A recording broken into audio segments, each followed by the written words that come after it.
আমেরিকায় বর্তমানে ফার্মাসিউটিক্যাল ও রাসায়নিক ওষুধের বাজার সবচেয়ে বড় হলেও ভেষজ চিকিৎসার জনপ্রিয়তা দ্রুত বাড়ছে।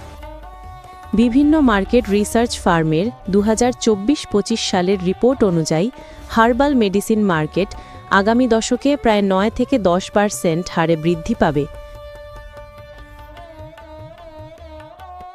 কারণ মানুষ এখন রোগ হওয়ার পর চিকিৎসার চেয়ে রোগ প্রতিরোধ ও প্রাকৃতিক উপায়ে সুস্থ থাকার দিকে বেশি ঝুঁকছে। এনআইএইচ-এর তথ্য বলছে, যুক্তরাষ্ট্রের প্রায় 35 থেকে 40% প্রাপ্তবয়স্ক মানুষ কোনো না কোনো ভেষজ সাপ্লিমেন্ট নিয়মিত ব্যবহার করছেন। রাসায়নিক ওষুধের পার্শ্ব প্রতিক্রিয়া এবং অ্যান্টিবায়োটিক রেজিস্ট্যান্স নিয়ে উদ্বেগ এর মূল কারণ।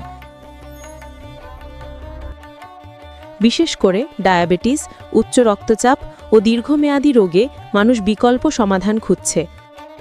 গবেষকদের মতে ভবিষ্যৎ হবে ইন্টিগ্রেটিভ মেডিসিনের যুগ, যেখানে দ্রুত ফলের জন্য রাসায়নিক ওষুধ এবং দীর্ঘস্থায়ী সুস্থতার জন্য ভেষজ চিকিৎসা একসঙ্গে ব্যবহৃত হবে।